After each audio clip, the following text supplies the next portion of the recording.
हन्तु जलदश्यामाः सारङ्गज्याघातकर्कशाः त्रैलोक्यमण्डपस्तम्भाः चत्वारो हरिबाहवः। अद्य काव्यप्रकाशे लक्षणायाः ये भेदाः विचारिताः तत्प्रकरणं प्रारभ्यते। तत्र पूर्वं लक्षणायाः विभागद्वयं क्रियते। तत्र उपादानलक्षणा लक्षणलक्षणा चेति लक्षणायाः द्वौ विभागौ भवतः। मम्मटमते उपादानलक्षणा लक्षणलक्षणा च शुद्धा एव भवतः। लक्षणायाः कश्चन विभागः कल्पितः वर्तते, शुद्धा गौणी च। तत्र मुख्यार्थलक्ष्यार्थयोः सम्बन्धः यत्र सादृश्यं भवति तत्र तो गौणी लक्षणा स्वीक्रियते, किंतु सादृश्य भिन्नः यत्र सम्बन्धः तत्र शुद्धा लक्षणा मन्यते। यथा गौर्बाहिकः इत्यत्र गोपदेन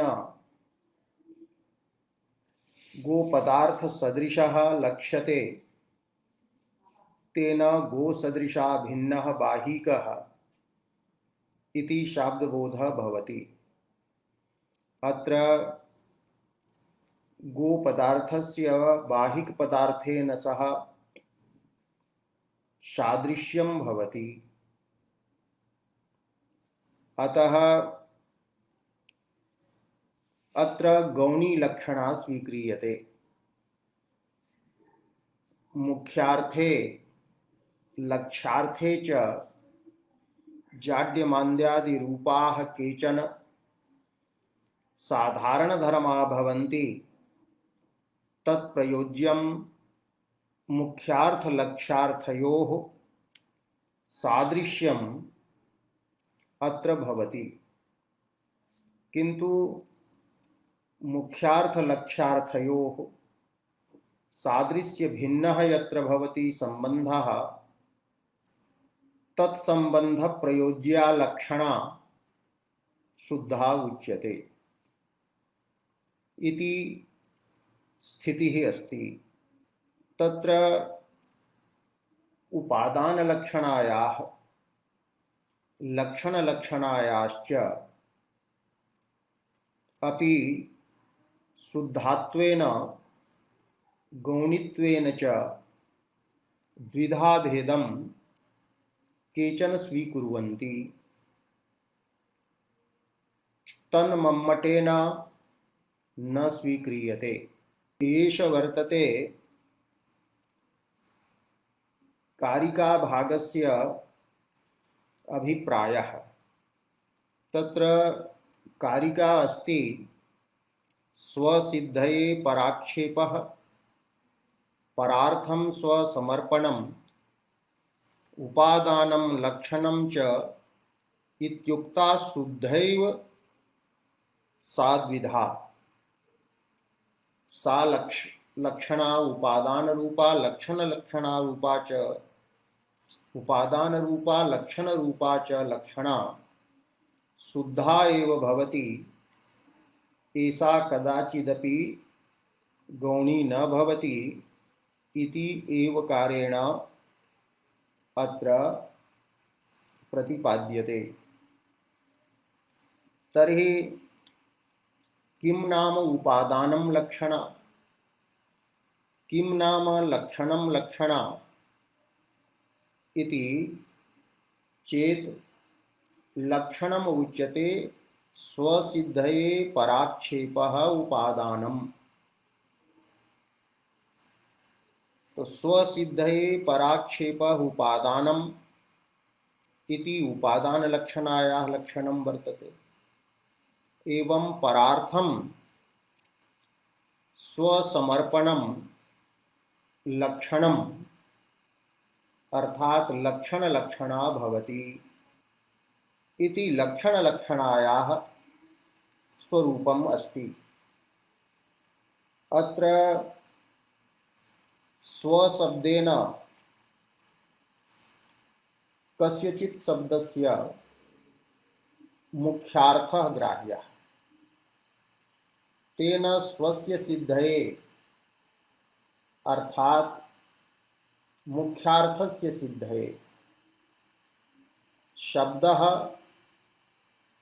स्वस्य सिद्धये मुख्यार्थस्यापि अन्वय सिद्धये मुख्यार्थस्यापि शाब्दबोध विषयतायाः सिद्धये अथवा उपस्थिति विषयतायाः सिद्धये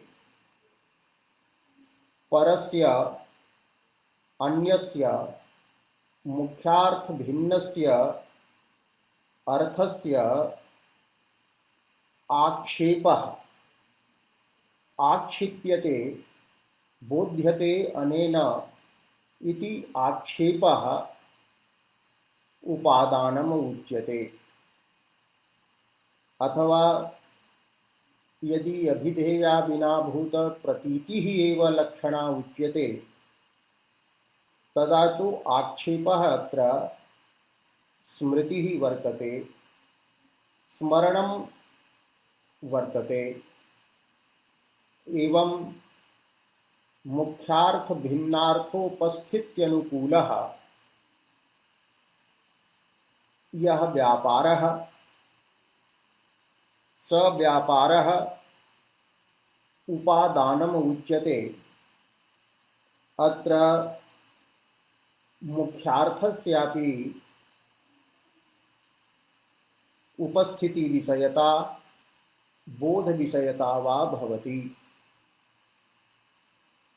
तो स्वसिद्धये पराक्षेपः उपादानं वर्तते। उपादान शब्दे ल्युट् प्रत्ययः अपि करणे स्वीकरणीयः। उपादीयते अनेन इति उपादानम्। यत्र मुख्यार्थस्यापि ग्रहणम् उपस्थितौ शाब्दबोधे च भवति। तो स्वसिद्धये शब्देन स्वार्थस्य मुख्यार्थस्य अन्वयस्य सिद्धये परस्य अर्थस्य उपस्थितिः आक्षेपः उपस्थितिः येन व्यापारेण क्रियते स व्यापारः उपादानलक्षणा अस्ति। एवं अत्र उपादानलक्षणायाः लक्षणं कृतम्। अत्र उदाहरणं वृत्तौ दत्तम् अस्ति। कुन्ताः प्रविशन्ति, यष्टयः प्रविशन्ति इत्यादौ कुन्तादिभिः आत्मनः प्रवेशसिद्ध्यर्थं स्वसंयोगिनः पुरुषाः आक्षिप्यन्ते। तत् उपादानेन इयं लक्षणा। कुन्तधारिणः पुरुषाः प्रविशन्ति एवं यष्टिधारिणः सन्यासिनः क्वचित् प्रविशन्ति। तदानीं केनचित् उच्यते कुन्ताः प्रविशन्ति यष्टयः प्रविशन्ति इति। अत्र कुन्त शब्दस्य शस्त्र विशेष रूपः यह मुख्यार्थः वर्तते। भल्ल रूपः यः मुख्यार्थः वर्तते स मुख्यार्थः अचेतनः अस्ति। तत्र प्रवेशन क्रिया कर्तृत्वं न संभवति। शस्त्र विशेष रूपः अचेतनः अर्थः कर्तृत्वेन प्रवेश क्रियायाम् अन्वेतुं न शक्नोति। अतः प्रवेश क्रिया रूपेण पदार्थेन मुख्यार्थस्य अन्वयः अत्र अनुपपन्नः। तदा लक्षणा अत्र प्रवर्तते। तर्हि लक्षणया कुन्तधारिणः पुरुषाः अत्र उपस्थाप्यन्ते बोध्यन्ते। एवं कुन्तपदेन लक्षणया यस्य अर्थस्य उपस्थिति भवति तत्र कुन्तरूपः भल्लविशेषरूपः मुख्यार्थोऽपि प्रविष्टः भवति। एवं कुन्तपदस्य लक्ष्यार्थः वर्तते शस्त्रविशेषधारिणः इति। ते पुरुषाः भवन्तु अथवा अन्ये केचन भवन्तु, पुरुषपदादिभिः तेषां बोधः भविष्यति। किन्तु कुन्तधारित्वेन तत्तत्पुरुषाः अत्र उपस्थाप्यन्ते।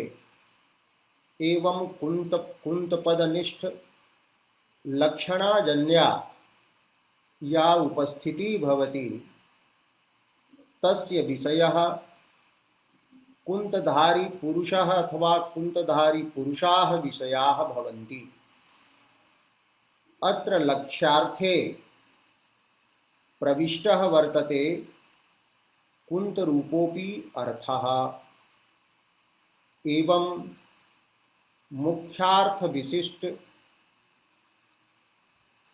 लक्ष्यार्थः यः भवति, अर्थात लक्ष्यार्थ कुक्षौ मुख्यार्थोऽपि यत्र प्रविष्टः भवति तत्र उपादानलक्षणा स्वीक्रियते। अत्र हि मुख्यार्थस्यापि लक्ष्यार्थे उपादानम् अस्ति। लक्ष्यार्थे संक्रान्तः वर्तते, लक्ष्यार्थे प्रविष्टः भवति अत्र मुख्यार्थः। यथा अत्र कुन्तशब्दस्य भल्लविशेषरूपः मुख्यार्थः, भल्लविशिष्टपुरुषः इति यः वर्तते लक्ष्यार्थः तत्र प्रविष्टः वर्तते।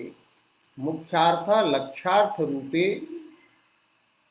संक्रान्तः भवति, परिणतः भवति।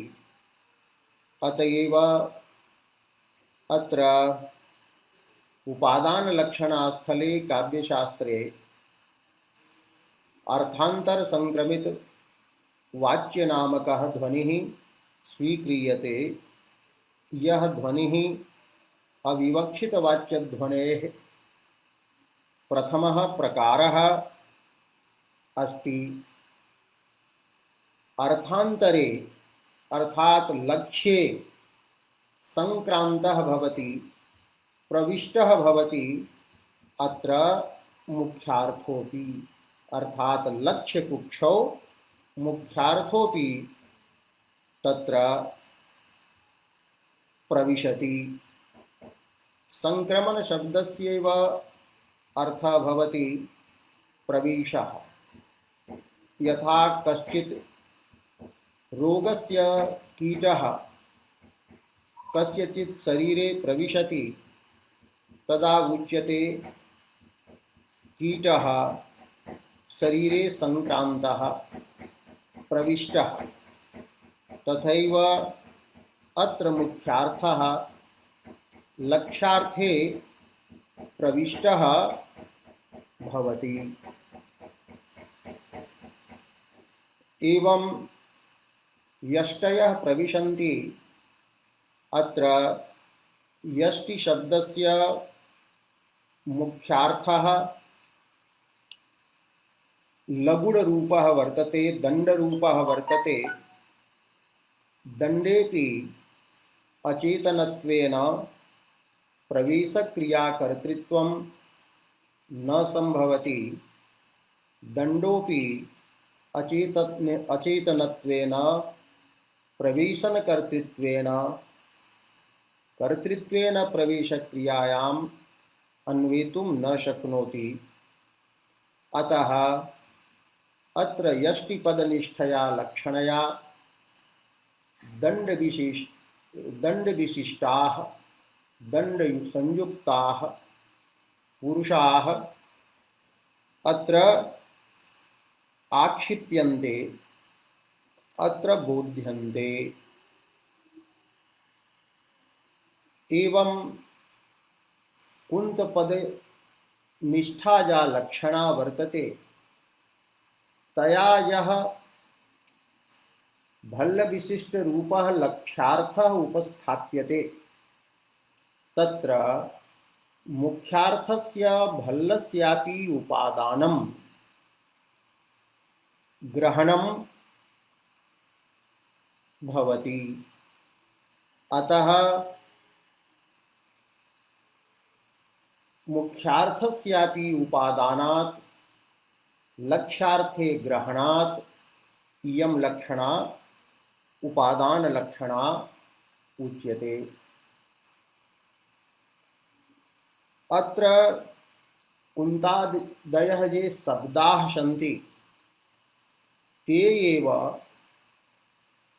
स्वार्थान्वयस्य सिद्धये स्वार्थान्वययोग्यम् अन्यम् अर्थम् उपस्थापयन्ति। अतः कुन्तादिपदनिष्ठा वर्तते लक्षणा सा आरोपिता अस्ति इति पूर्वं तु उक्तमेव अस्ति। इत्थं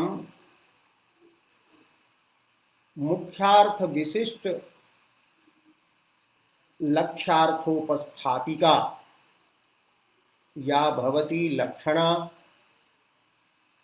सा वर्तते उपादान लक्षणा।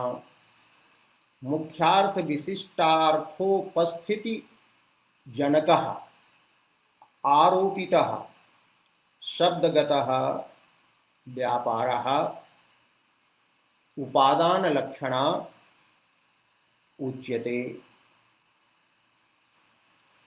अतएव उक्तं कुन्ताः प्रविशन्ति यष्टयः प्रविशन्ति इत्यादौ कुन्तादिभिः आत्मनः प्रवेशस्य सिद्ध्यर्थं स्वसंयोगिनः अर्थात् स्वार्थ शस्त्रादि संयोगिनः पुरुषाः आक्षिप्यन्ते बोध्यन्ते।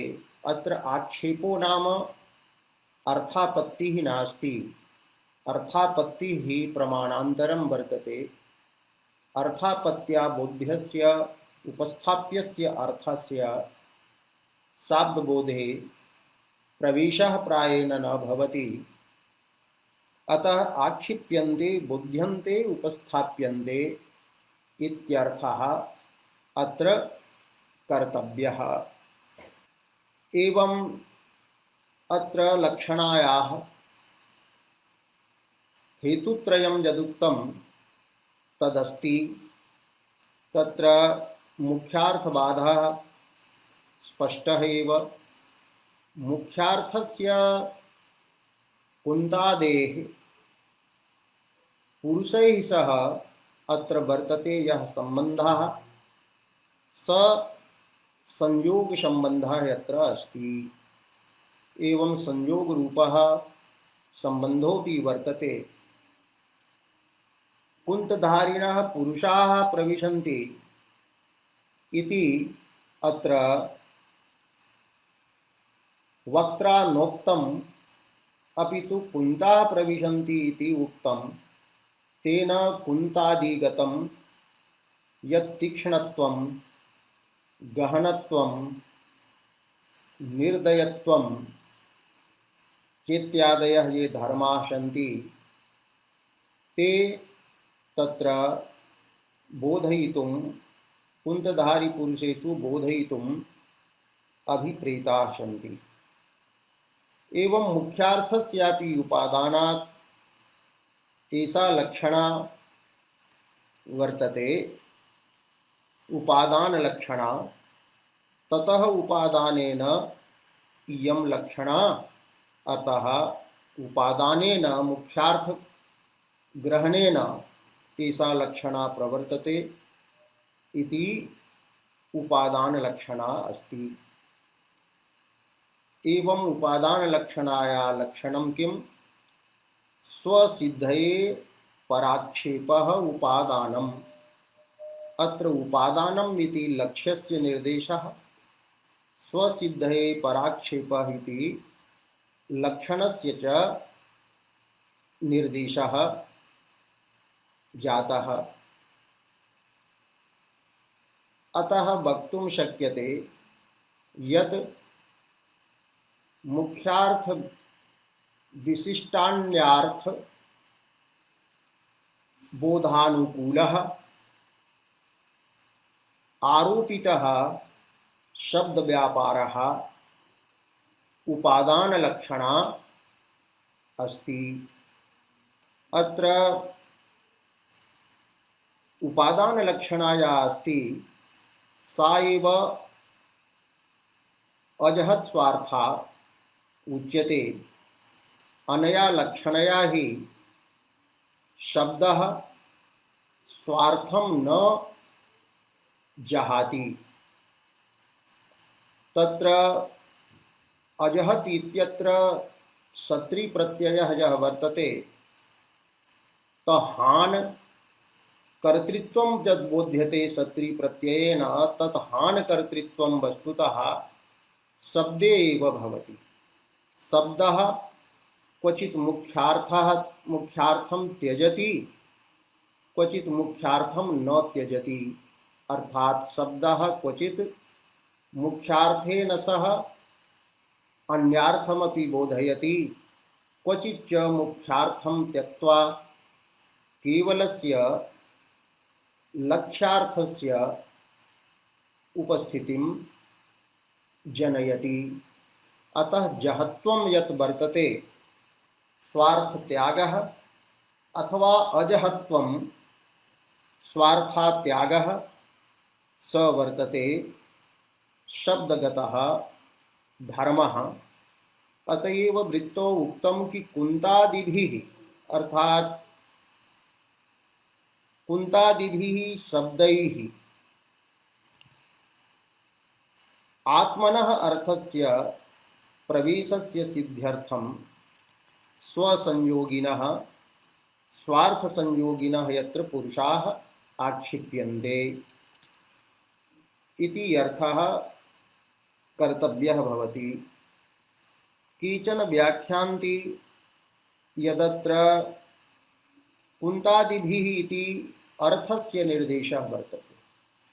अत्र कुन्ताः प्रविशन्ति, यष्टयः प्रविशन्ति इत्यत्र कुन्ताः इति पदं यत् वर्तते, यष्टयः इति यत् पदं वर्तते, तेन बोध्यः यः कुन्तादिरूपः अर्थः वर्तते, स एव अर्थः प्रवेशक्रियया साक्षात् अन्वेतुं न शक्नोति। अतः अर्थः एव तत्र स्वान्वययोग्यम् अर्थान्तरम् आक्षिपति, तद्वारा क्रियया अन्वेति च।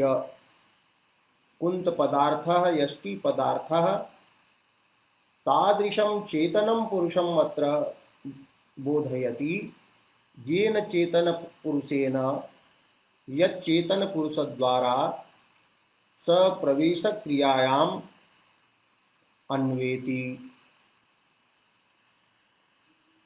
अतः कुंतादिभिः इति अर्थ निर्देश वर्तते इत्यपि व्याख्यानं संभवति। तदा तु अर्थगतः अयं व्यापारः शब्दे तु आरोपितः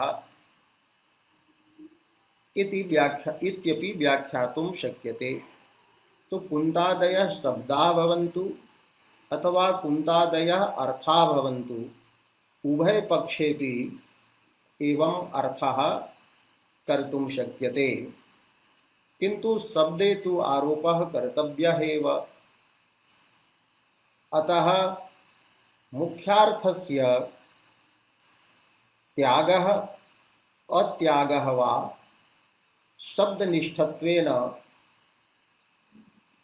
आशाधर भट्ट प्रभृतिभिः स्वीकृतः वर्तते। एवं स्वसिद्धये पराक्षेपः उपादानम् इति उपादान लक्षणायाः लक्षणं पर्यवसन्नम्। तदनन्तरं मूले लक्षणायाः उपादान लक्षणायाः एकम् अन्यत् उदाहरणं यत् मंडनमिश्रेण दत्तं तन्निराक्रियते इति केचन टीकाकाराः वदन्ति। अपरे वदन्ति यत् अभिधावृत्तमातृका मुकुलभट्टस्य यः ग्रन्थः वर्तते तत्र गौरनुबन्ध्यः इति वाक्यम् उपादानलक्षणायाः उदाहरणत्वेन प्रस्तुतं वर्तते। तत्र मुकुलभट्टादीनां मतं अस्ति यत् गौः अनुबन्ध्यः इति श्रुतिवाक्यं वर्तते। अत्र गौः इति पदेन अत्र गोत्वजातिरूपः अर्थः अभिधया बोध्यते। अतः गोशब्दस्य अभिधाबोध्यः अर्थः अत्र अस्ति गोत्वं जातिः। एवं गोत्वरूपः यः वर्तते गोशब्दस्य मुख्यार्थः तस्य अनुबंधन क्रिया कर्मत्वं न संभवति। यतो हि अत्र अनुबन्ध्यः इत्यत्र यत् प्रत्ययेन कर्मत्वं बोध्यते तर्हि अनुबंधन कर्मत्वम् अमूर्ते गोत्व पदार्थे न संभवति। अर्थात गोत्वजाति ही अनुबंधुं न शक्या वर्तते, तस्याः अनुबंधनं न भवति। प्रत्यक्ष बाधितः वर्तते अनुबंधन रूपः अर्थः अत्र। अतः लक्षणया अत्र गोत्वस्य आश्रयभूता या गो व्यक्ति सा बोध्यते, लक्षणया उपस्थाप्यते। तत्र शाब्दबोधे अत्र व्यक्तिः यथा भाषते तथैव व्यक्तिगतः गोत्वधर्मोऽपि भाषते। एवं अत्र गो शब्दः गोत्वरूप स्वार्थ विशिष्टं व्यक्तिरूपम् अर्थं लक्षणया बोधयति। अत्र गोपदेन गोत्व विशिष्ट गो व्यक्ति रूपः अर्थः उपस्थाप्यते लक्षणया यत्र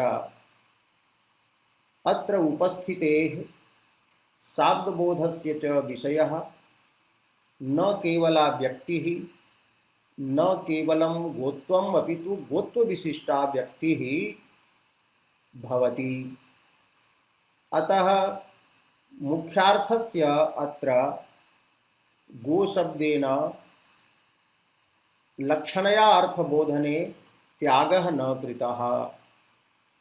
अतः गोत्वरूप मुख्यार्थस्यापि उपादानेन एषा उपादानलक्षणा यत्र अस्ति। एवं गौरनुबन्ध्यः इति वाक्ये गोपदस्य मुख्यार्थः गोत्वं लक्ष्यार्थश्च गोत्वविशिष्टा गो व्यक्तिः वर्तते। तस्मिन् व्यक्तिरूपे पदार्थे द्रव्ये अनुबंधनक्रिया कर्मत्वं संभवति, अर्थात व्यक्तिः अनुबंधनस्य योग्या भवति। अतः अत्र उपादानलक्षणा अस्ति। अत्र पुनः शंका जायते यत् या अभिधा शक्तिः मुख्या अभिधा शक्तिः या वर्तते, मुख्यः यः शब्दव्यापारः वर्तते, तेनैव गोत्वस्य एवं तद्विशिष्ट व्यक्तेश्च उपस्थितिः कथं न भवति इति यदि शंका क्रियते, प्रश्नः क्रियते, तदा तस्य उत्तरम् अत्र दीयते। विशेष्यं नाभिधा गच्छेत् गच्छेत् क्षीणशक्तिः विशेषणे इति। गोत्वं धर्मः अस्ति विशेषणं भवति। एवं गोत्वं यस्मिन् तिष्ठति स गो व्यक्तिरूपः पदार्थः विशेष्यः भवति। तर्हि यत्र उच्यते अभिधा व्यापारः विशेष्यं न गच्छेत्, अर्थात व्यक्तिरूपं विशेष्यरूपम् अर्थं न उपस्थापयेत्, न बोधयेत्। तत्र कारणं दत्तम् अस्ति क्षीणशक्तिः विशेषणे। क्षीणा वर्तते शक्तिः सामर्थ्यं यस्याः सा अभिधा,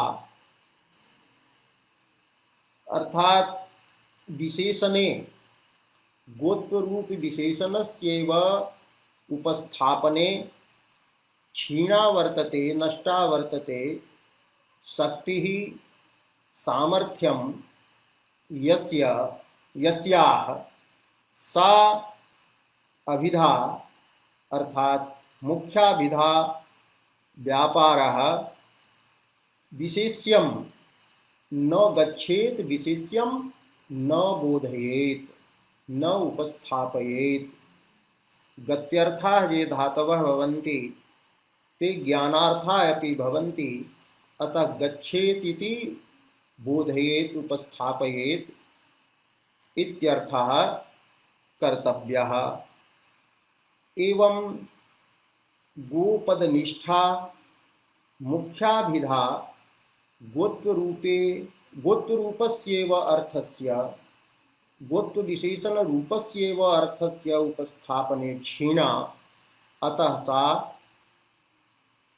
व्यक्तिम् उपस्थापयितुं न शक्नोति। शब्दबुद्धि कर्मणां विरम्य व्यापाराभावः इति सिद्धान्तः अत्र स्वीक्रियते। गो शब्दगतः यः व्यापारः मुख्यः अभिधा व्यापारः स तु गोत्वरूपं विशेषणम् उपस्थाप्य क्षीणः नष्टः। तर्हि व्यक्तेः अपि वृत्त्या उपस्थाप्यत्वं भवेत्। यतो हि वृत्त्या उपस्थापितः यः भवति अर्थः स एव शाब्दबोधस्य विषयः भवति इति नियमः स्वीक्रियते। वृत्त्युपस्थाप्यः एव अर्थः शाब्दबोधे भाषते। एष नियमः स्वीकृतः वर्तते। अतएव यदि कश्चित् वदति अथवा अत्रैव गौरनुबन्ध्यः, अत्र गो शब्दः यदा श्रूयते तदा शब्दस्य आश्रयः भवति आकाशः। तर्हि गोशब्दश्रवणेन समवायसम्बन्धेन आकाशस्यापि उपस्थितिः भवति। अतः गौरनुबन्ध्यः इत्यत्र शाब्दबोधः न भवति यत् आकाशः अनुबन्ध्यः वर्तते। यतो हि आकाशस्य उपस्थितिः गोशब्दनिष्ठया वृत्त्या अभिधारूपया लक्षणारूपया अन्यरूपया वा वृत्त्या यत्र आकाशस्य उपस्थितिः नास्ति। अतः वृत्त्या एव उपस्थाप्यः अर्थः शाब्दबोधविषयः भवति इति स्वीकरणीयं भवति। यदि एष नियमः न स्वीक्रियते तर्हि अतिप्रसंगः स्यात् व्यवहारे। तत्र भवेत् पुत्रः दण्डनीयः। तर्हि पुत्रपदेन तदर्थद्वारा पितुः अपि उपस्थितिः भवति। तर्हि दण्डनकर्मत्वं पितरि अपि स्यात्, पिता अपि दण्डनीयः भवेत्। अतः एष नियमः कृतः वर्तते यत् शब्देन वृत्त्या उपस्थाप्यः यः अर्थः तस्य एव शाब्दबोधे प्रवेशः भवति। अतः गोपदनिष्ठया अभिधया अथवा मुख्याभिधा व्यापारेण गोत्वं तु उपस्थितं, किन्तु तस्य प्रवेशक्रियया अन्वयः अत्र बाधितः जातः। अतः काचन वृत्तिः तत्र स्वीकरणीया गोपदे, येन वृत्त्या एव गोत्वाश्रयस्य व्यक्तेः उपस्थाप्यत्वं स्यात्। अतः गोपदनिष्ठ लक्षणावृत्त्या गोव्यक्तेः अत्र उपस्थितिः बोधः वा भवति। एवं अत्र या लक्षणा अस्ति सा लक्षणा गोत्वरूप मुख्यार्थ विशिष्टम एव व्यक्तिरूपम अर्थम उपस्थापयति। मुख्यार्थस्यापि उपादानम अत्र ग्रहणं भवति, तया ग्रहणं क्रियते, अतः उपादान लक्षणा अस्ति इति मंडनमिश्रादीनाम् एवं च मुकुलभट्टस्य एतत् मतं वर्तते। अतः व्यक्तेः उपस्थितिः उपादान लक्षणया भवति इति सिद्धान्तः अस्ति। किन्तु मम्मटः एतत् न स्वीकरोति। तत्र पूर्वपक्षः यः वर्तते व्यक्तिः उपादान लक्षणायाः विषयः अस्ति इति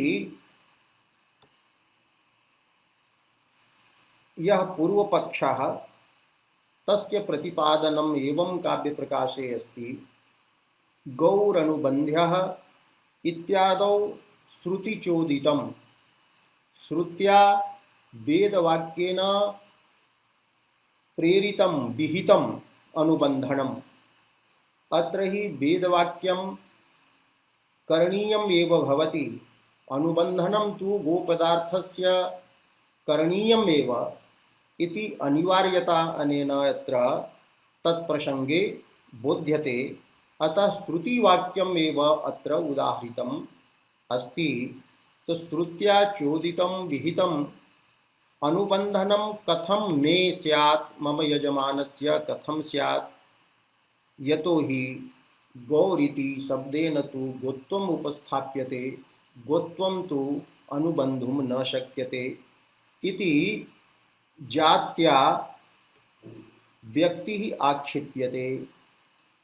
जात्या व्यक्ति आक्षिप्यते अर्थात उपादान लक्षणया अत्र बोध्यते, न तो शब्देन उच्यते। शब्देन अर्थात शब्द व्यापारेण अत्र व्यक्तेः प्रतीतिः न भवति, अपितु गोत्वरूपः यः बाधितः अर्थः तेनैव अर्थेन प्रतीतिः भवति व्यक्तिरूपस्य अर्थः। ततः शब्देन शब्द व्यापारेण अर्थात शब्दस्य मुख्यः यः वर्तते अभिधा व्यापारः तेन तु न उच्यते। विशेष्यं नाभिधा गच्छेत् क्षीण शक्तिर्विशेषणे इति न्यायात् इति नियमात्। अतः अत्र उपादान लक्षणा स्वीकरणीया। किन्तु मम्मटः अत्र वदति यत् अत्र उपादान लक्षणा तु न उदाहर्तव्या। अत्र उपादान लक्षणस्य उदाहरणत्वं नास्ति। कथं लक्षणायाः हेतुः तत्र भवति। अत्र कथयति मुख्यार्थबाधस्तु वर्तते किन्तु अत्र रूढिः नास्ति न च प्रयोजनम् अस्ति। एवं रूढेः प्रयोजनस्य च अभावात् अत्र लक्षणा स्वीकर्तुं न शक्यते। तो न हि अत्र प्रयोजनम् अस्ति नापि च प्रसिद्धिः अस्ति, रूढिः अस्ति कि गो शब्दस्य गो व्यक्तौ न रूढिः वर्तते और नापि च गो शब्दस्य अत्र व्यक्तौ लक्षणायां कर्तव्यायां किमपि प्रयोजनम् अस्ति। तर्हि व्यक्तेः बोधः कथं भवति।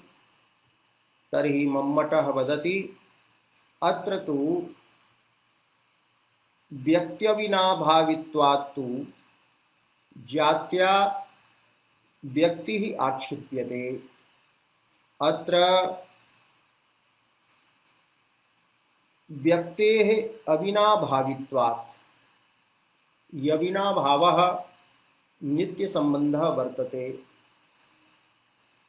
यथा धूमः वह्निं विना न भवति, अतः धूमस्य वह्निना सह अविनाभावः सम्बन्धः अस्ति। अयमेव अविनाभावः व्याप्तिः उच्यते।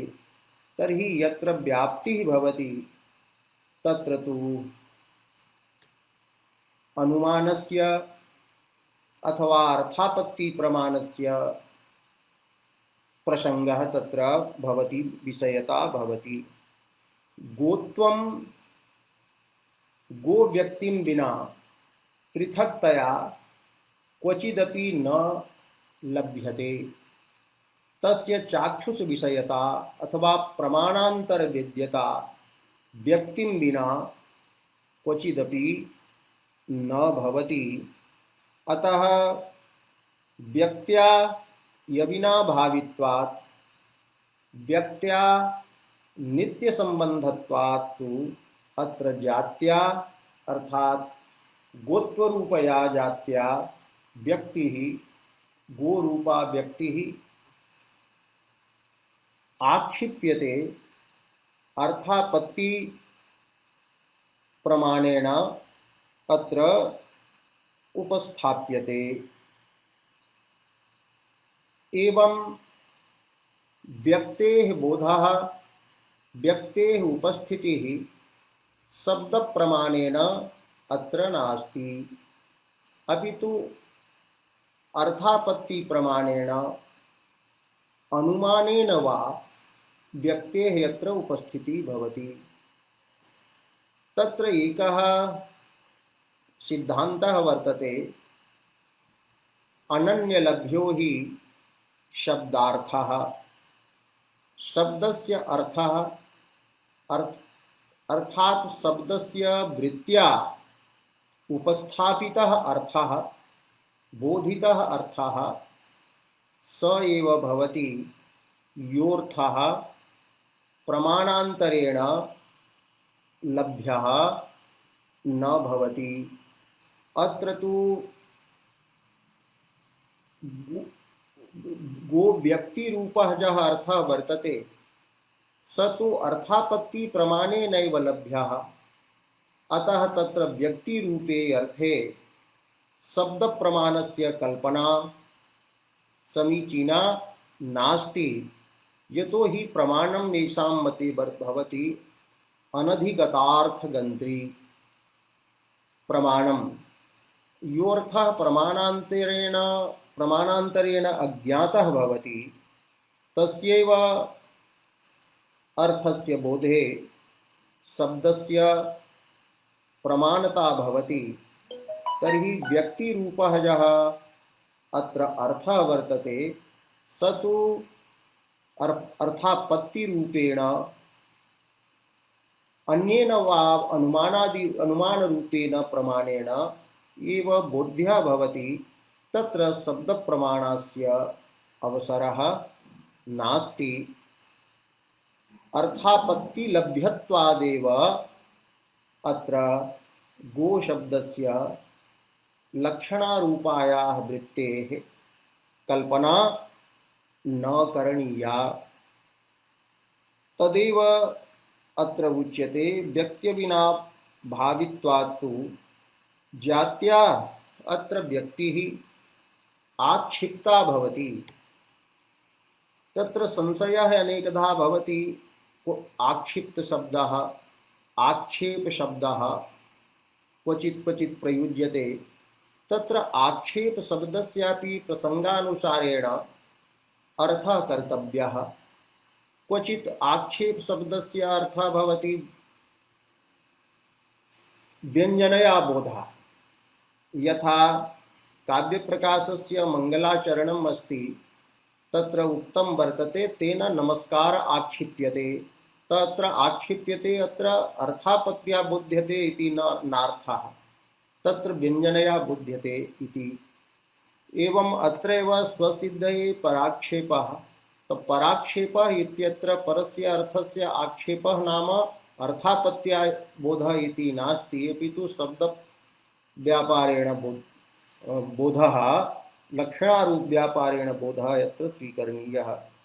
किंतु अत्र व्यक्त्यविनाभावित्वात् तु जात्या व्यक्तिः आक्षिप्यते। अत्र आक्षिप्यते, अत्र यः आक्षेपः वर्तते स तु अर्थापत्त्या बोधः वर्तते, अर्थापत्तिरूपं प्रमाणं वा वर्तते। तत्र उदाहरणं दीयते यत् यथा क्रियताम् इत्यत्र कर्ता केनचित् उक्तं क्रियताम्, तर्हि श्रुतं केनचित् कि किमपि करणीयं वर्तते।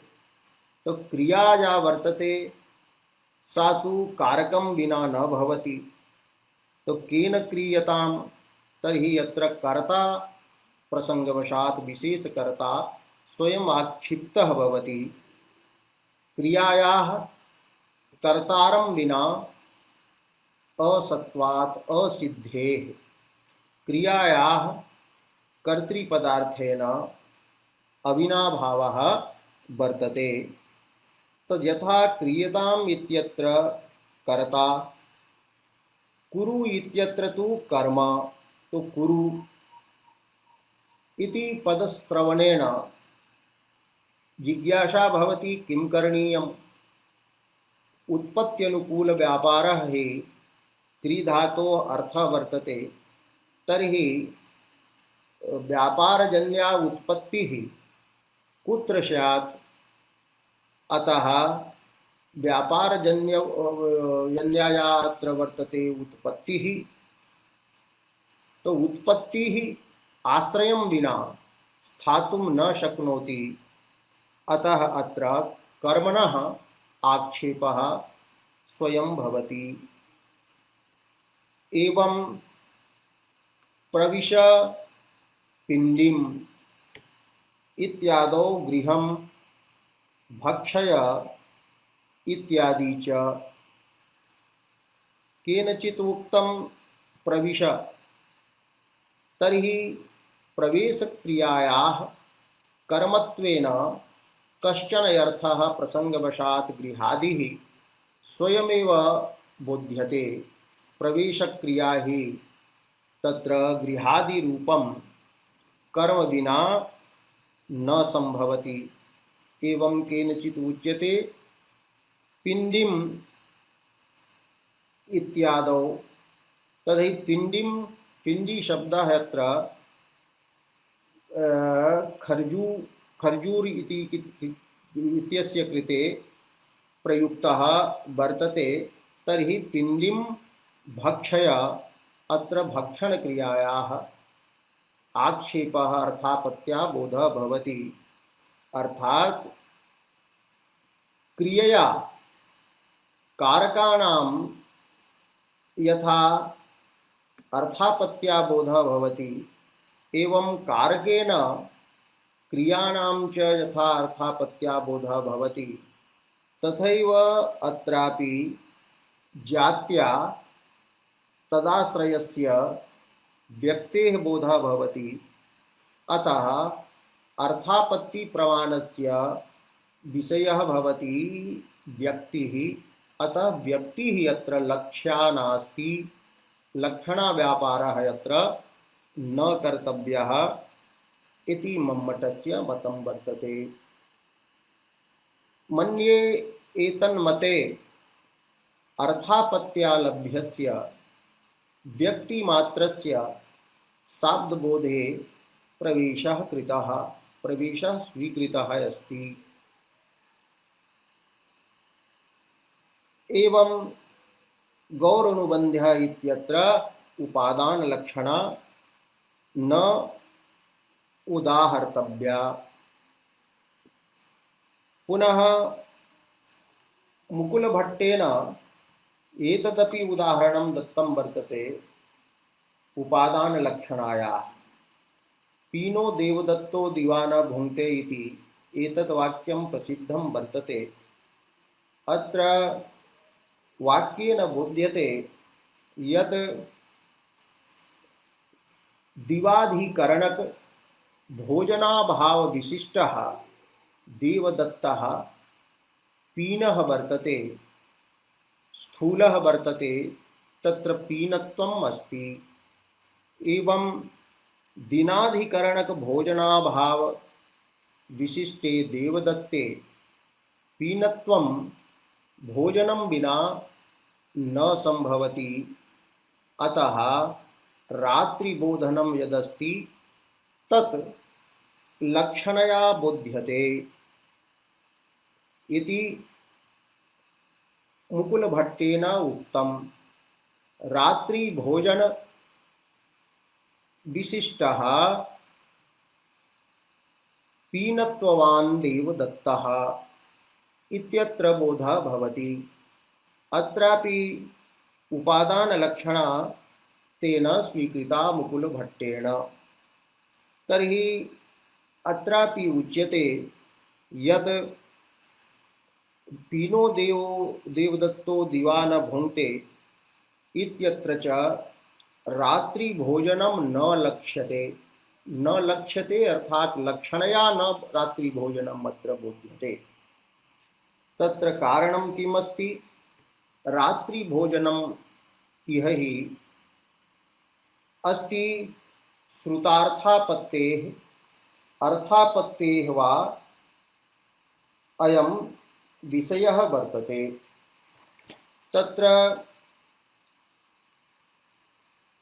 श्रुतस्य अनुपपन्नस्य, श्रुतस्य अर्थात शब्देन बोधितस्य अनुपपन्नस्य अर्थस्य साधकं यत् भवति तस्य बोधः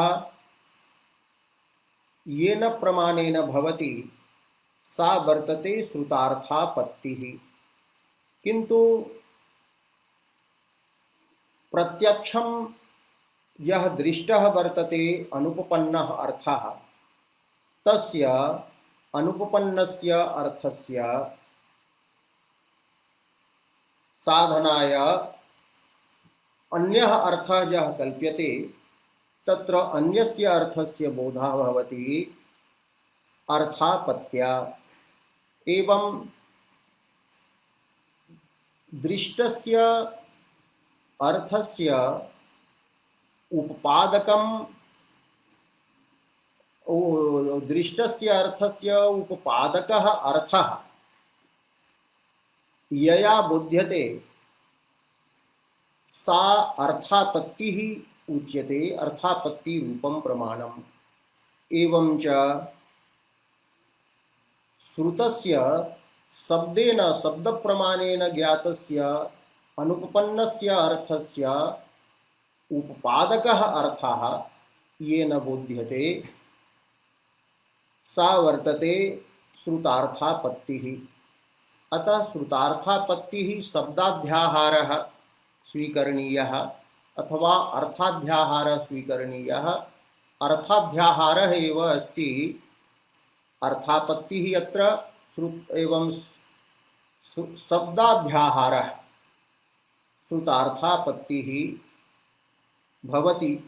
तो यद् भवतु तीनो देवदत्तो दिवा न भुङ्क्ते इति वाक्यं केनचित् श्रुतं, तेन वाक्येन बुद्धं यत् दिने यः भोजनं न करोति स देवदत्तः पीनः वर्तते।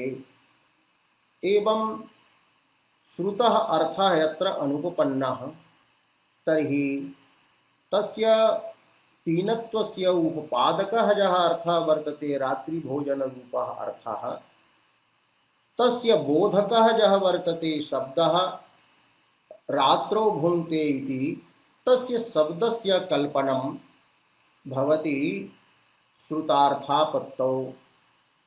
अर्थापत्तौ तु दृष्टस्य अर्थस्य उपपादकस्य अर्थस्य कल्पनं भवति। तर्हि अत्र उच्यते रात्रिभोजनम् अत्र न लक्ष्यते। रात्रिभोजनं श्रुतार्थापत्तेः विषयः भवतु नाम अथवा अर्थापत्तेः वा विषयः भवतु। इत्थं रात्रिभोजनस्य अत्र शब्दप्रमाणबोध्यता नास्ति, शब्दवृत्तिबोध्यता नास्ति। इत्थं मम्मटेन गौरनुबन्ध्यः इत्यत्र व्यक्तेः उपादानलक्षणा विषयता एवं तीनो देवदत्तो दिवा न भुङ्क्ते इत्यत्र रात्रिभोजनस्य च लक्षणा उपादानलक्षणा विषयता निराकृता वर्तते। एवं उपादानलक्षणायाः उदाहरणं तन्मते हि कुन्ताः प्रविशन्ति यष्टयः प्रविशन्ति इति। अत्र हि पुरुषेभ्यः पृथक्तयापि कुन्तादीनां प्रतीतिः भवति। एवं पुरुषेभ्यः पृथक्तया अपि भिन्नत्वेन असंबद्धत्वेनापि यष्टीनां प्रतीतिः भवति। किन्तु गोत्वस्य प्रतीतिः व्यक्तिं विहाय कदाचिदपि न भवति इति अभिप्रायः वर्तते मम्मटस्य। एवं स्वसिद्धये पराक्षेपः उपादानं लक्षणा उच्यते इति विचारितम्। अद्य एतावदेव।